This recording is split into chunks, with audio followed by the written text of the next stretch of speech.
This is Walt Disney World Today. Give us 5 minutes and we'll give you the world. It's Monday, February 16th, 2009, and this is episode 527 of Walt Disney World Today. I'm your host, Mike Scopa from allears.net, and joining me on today's show, and how often does this happen? Let me repeat myself. Joining us on today's show is Matt Hochberg from StudioCentral.com. And Matt, I think that this is probably the first time anyone has ever introduced you on one of our podcasts. So tell me, what does it feel like? Oh, I'm sorry. I was watching the Patriots game and buying gifts to my grandchildren. Sorry. The last time anyone introduced Hochberg, it was by the name Suspect Number 3. I'm amazed there's no two-way mirror here. Go ahead. Oh, man. Also joining us on the show, you just heard his golden tones, is the co-author of the Unofficial Guide to Walt Disney World and, of course, touringplans.com.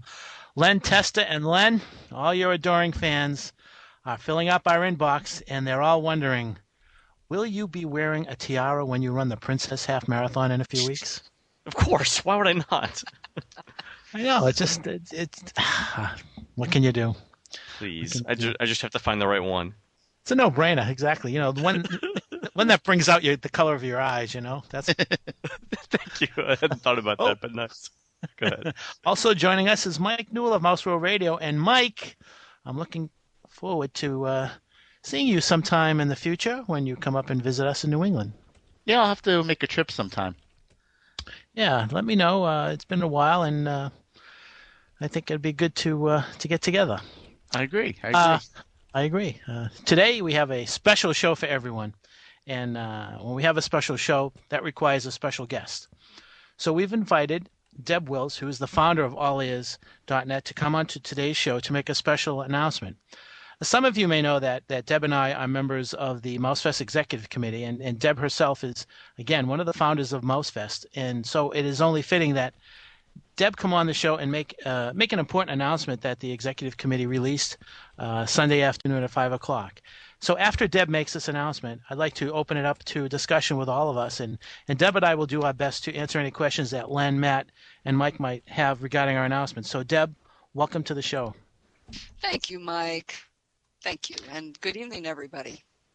Good evening, and I'll turn it over to you, Deb, and you can tell everybody what this announcement is all about.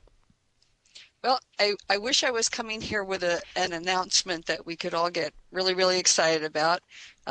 Sadly, I'm here with a very heavy heart to tell folks that the MouseFest Executive Committee, after weeks and weeks of discussing the future of MouseFest, has decided to put MouseFest 2009 on hiatus. A lot of things have transpired. There were a lot of issues that arose that we needed to look at, and we felt that we could not put on the quality event that everyone has come to know and love this year. And so it was best to put it on hold for a year till we could regroup and determine where we wanted to go with everything.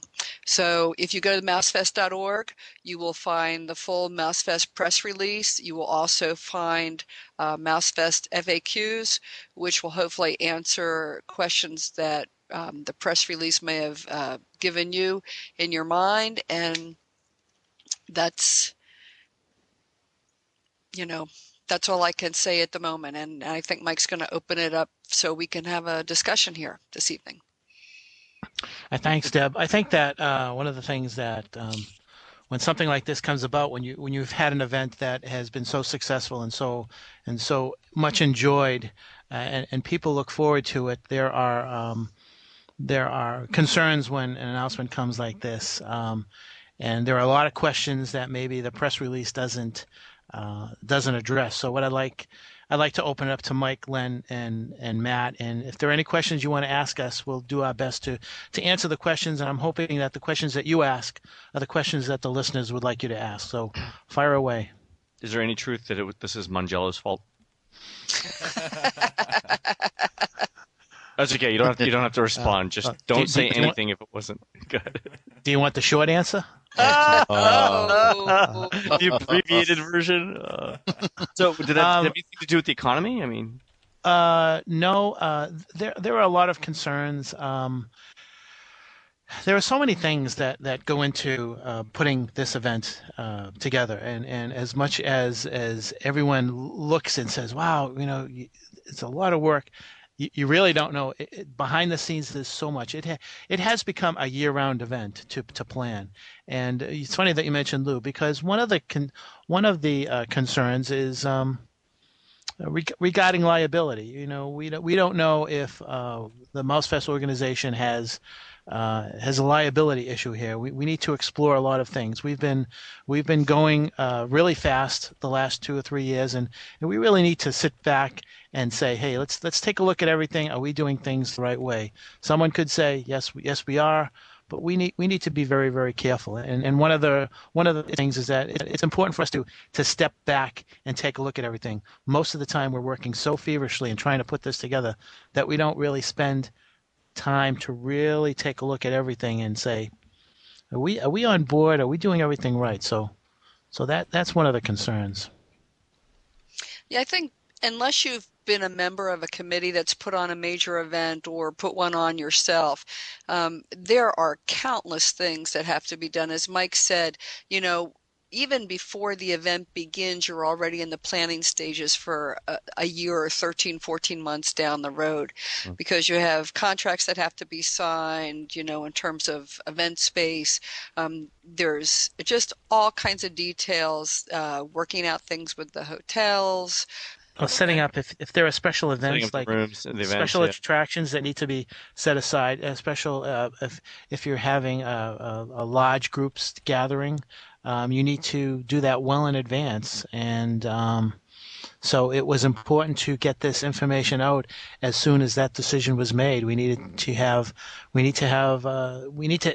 explored every single angle, and we labored over this. It was very hard. As Deb said, it was with a heavy heart that we all said, gee, we really don't want to, we didn't want to put together an event that really would be a step down from what we've been used to, and Right. and we thought that we just couldn't. One of the things that we all thought about, if would we all have the time to do it, and one of the problems is that there's a learning curve that goes into this, and none of us had that. None of us had achieved that learning curve so that we could just turn this around really quick. So that was also a concern. I think that I don't know if I don't recall, Deb, if you mentioned, but on the press release there is an area where you can, everyone who's listening, you can send a comment to the Mousefest Executive Committee regarding this, or a question, and hopefully we could do something with it. I'm sure. So go ahead, Lon. No, go ahead, man. Sorry. I was going to say, I think a question on many people's minds is, okay, we understand things happen and things can't necessarily replicate what we've seen in previous years, but why not have a Mousefest, even if it's not up to the caliber of previous Mousefests? Well, I think people have come to know and love the type of event that Mousefest is. It has its own brand, it's got its own reputation, and that is to provide a quality event that goes on over a series of days, and not just days, but it happens both at sea on the Disney cruise ship and then also at land. And we did toss around, well, what if we don't do a Mega Mouse meet, or what if we don't do this, or what if we don't do that? And part of what we thought about is, if we take away a lot of those things, then we start losing the common thread of what Mousefest is supposed to be, which is bringing various communities and people, Disney fans, together. And so without that common thread, we start to dilute what the meaning of Mousefest really is. So it was, not having a chairperson, and financial considerations, and various legal issues we were looking at, not to mention the fact that we have just gotten really, really big. And we're bordering, some of us especially, we're bordering, geez, we're going to need to rent the attraction now because we can't have a couple hundred people show up for the event. Right. It was impacting on guests. And so we really needed to take a hard look at everything. And we felt Mousefest has a great reputation. MouseFest 2008 was an amazing, amazing event, and we didn't want to do anything that was going to fall short of the expectations everyone has for the event. One of the things that I want to point out is that when the committee was discussing this, when we talked about it, this was a unanimous decision. This wasn't a 3-2, or I mean, this was every single person on the committee said, I just don't think that we can pull it off. And so this was a unanimous decision, which speaks to the magnitude of what it would take to put on a quality event, as Deb had said. So I want to make sure that everybody knows that, and just the fact that it was unanimous tells you what we all saw and what we all knew was facing us. I think there's two questions that come to mind right away. One, I already have plans for MouseFest, or I have already made plans to come down to MouseFest for 2009. Is anything going to be happening? Should I cancel my trip? And the flip side of that, of course, is I don't have any plans currently, but I was thinking about coming down. Should I still come down? Well, MouseFest, as an organizing committee and as an event, is not going to be holding anything. That said, this would have been the 6th year of MouseFest. I'm sure there are a lot of people who have come to make this an annual event or an every other year event. I'm sure a lot of those people are still going to come down. It could be, and we have said others can, have their own events or whatever. I think you'll see things on community message boards where various groups might say, hey, well, I've already got my plans. Let's just go. We can have a meet. We can do this. And that's fine. But the MouseFest entity will not be sponsoring anything or doing anything. And it's really up to individuals how they want to deal with it, whether they want to continue with their plans to come down or change them and perhaps do something else. We believe that we're not leaving anybody in jeopardy financially, so to speak. It should be early enough so that even if you booked a package, we think that you'll be able to get your deposit back should you decide you're not going to come. Mm-hmm. And that was one of the reasons why we wanted to get this decision out as soon as we could. Yeah, makes sense. How much time does it take to plan? How much time was Dave putting into MouseFest? I mean, is this like a 10-hour a week job, a 40-hour a week job? I don't know. But it was just a lot, right? Just more than... It's the thing is, Len, I think that it takes up, I would say, I'm guessing it's at least a 15 to 20 hour a week job, and that is on top of what you normally would do. So the key there is that it's not quite a full-time job, but it's a job that it almost requires that you hire an event manager to do everything, and when you figure that you're dealing with registrations, you're dealing with contracts, you're dealing with travel agencies, sponsorship. There are a lot of things that behind the scenes that we don't know exactly how much time Dave spends, but I'm guessing it's at least 2 hours a day, and I'm sure that increases as you get down there. I mean, I'm just guessing. I don't know. I'm thinking it would take me 2 hours a day if I were to attempt this. It's just it's grown so much that it does require, and the thing is that, as Deb said, it requires a year-round commitment because of all the things that need to be in place in order to pull off a quality event. So no, yeah, I'm with you. I understand. So is MouseFest 2010 a sure thing, or is that still even in limbo? Right now, we've decided that MouseFest 2009 is on hiatus. The executive committee will continue to meet and evaluate where we go from here. And so at this point, it's premature to say yes or no to MouseFest 2010. Hope that answers. I'd be curious if Newell. I mean, you think on a different wavelength than me and Len. And that's not an insult. That's just No, everybody does. And I'm not patronizing you either. My first thought was about the people that booked the cruise a year out, because when you're on the 08 cruise, you get the deals for the 09 cruise, and also DVC guests who usually book 11 months out. If I was in one of those boats, I think that I would still continue to go. Is the cruise still going to be? I know it won't be a MouseFest cruise, but I'm sure that the cruise gathering will still be in effect for '09. Am I right? Well, MouseFan Travel, which was the only 2008 travel agency that participated in the MouseFest cruise, only MouseFest cruise provider last year, was the only one that we are aware of who had made arrangements to support the MouseFest '09 cruise.